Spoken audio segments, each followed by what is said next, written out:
crashing through the lies and disinformation. It's Alex Jones on the GCN Radio Network.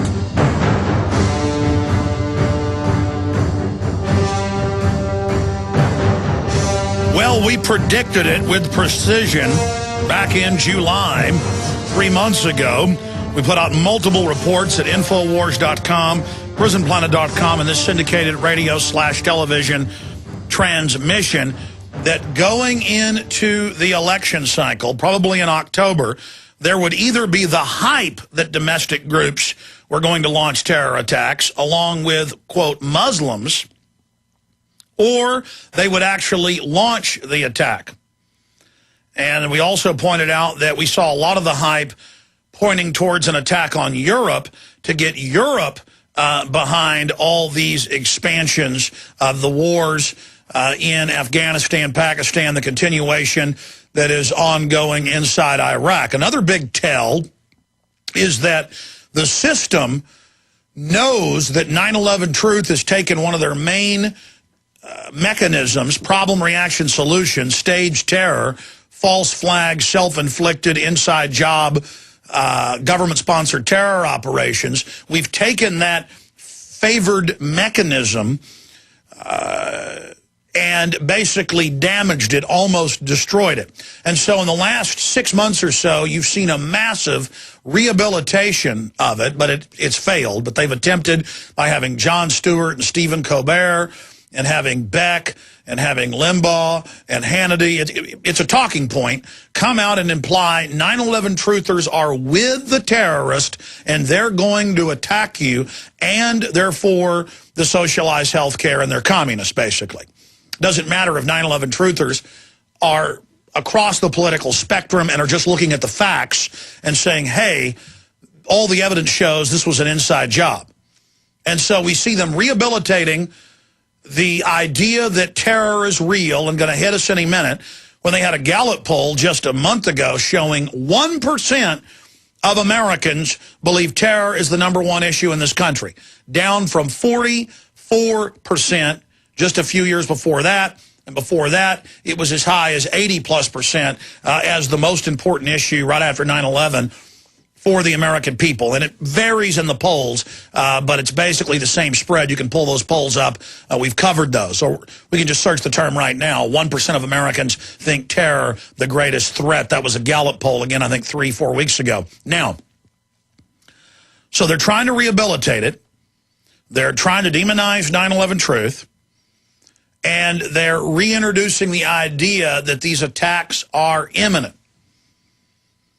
And we have something even more important happening. The globalists are very arrogant. They think the public is completely stupid.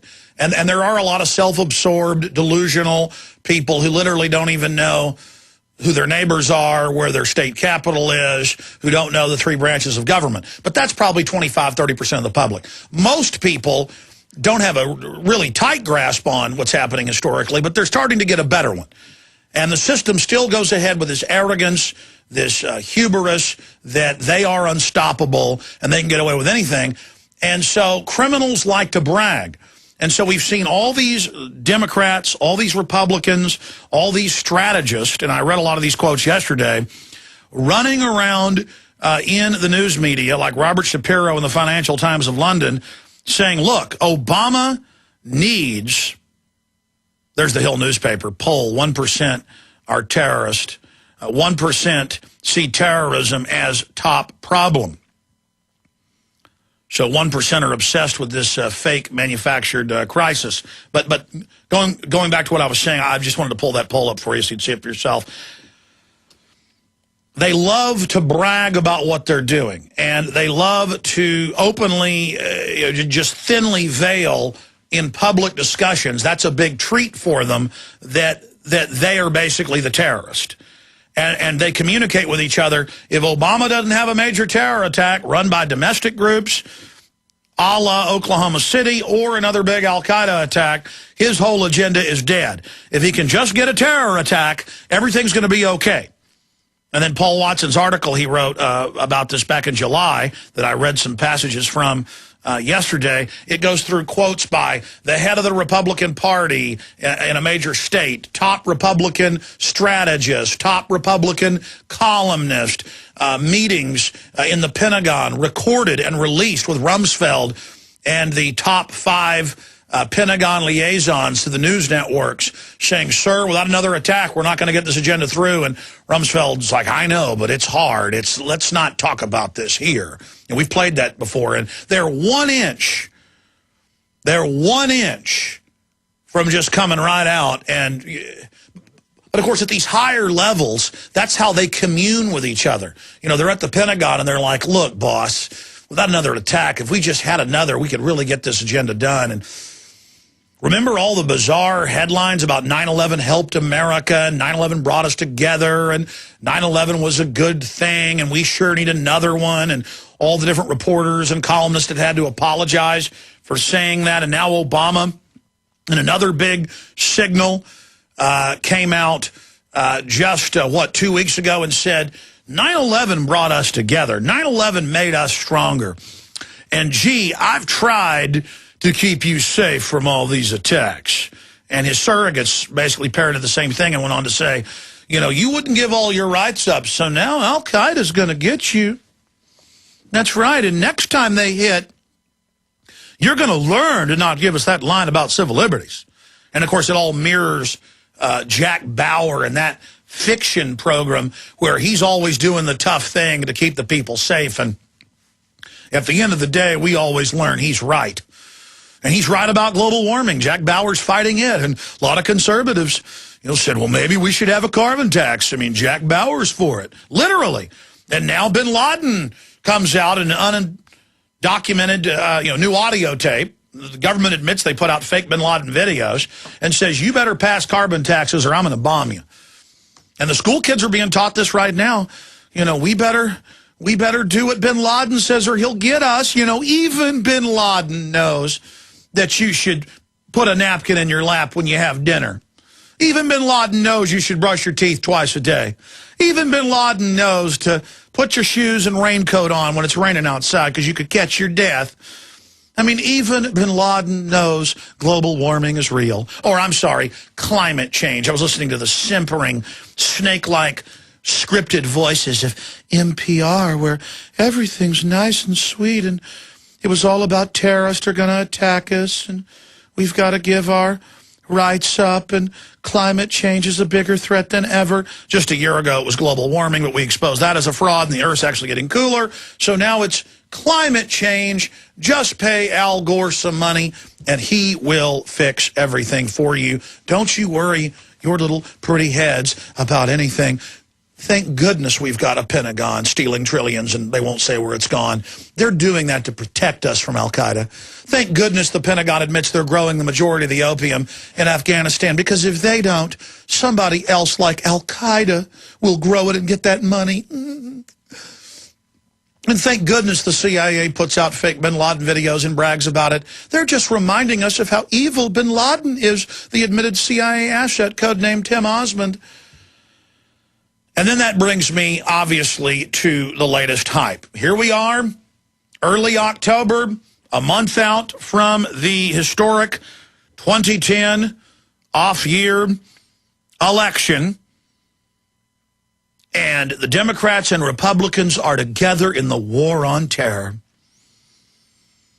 They are together at the leadership level. We've got to accept naked body scanners and troops on the street. We've got to have Homeland Security focused on returning veterans and gun owners. We've got to have Israeli companies spying on members of the House of Representatives in Pennsylvania and every other major state it's come out. We've got to have FEMA with NLE-09 with Israeli and Dutch and French and other foreign intelligence agencies spying. The Pentagon and NATO have to hire former Stasi chiefs. That was in Der Spiegel again last week to help set up this grid because after all, the Stasi were the good guys. They were fighting terror.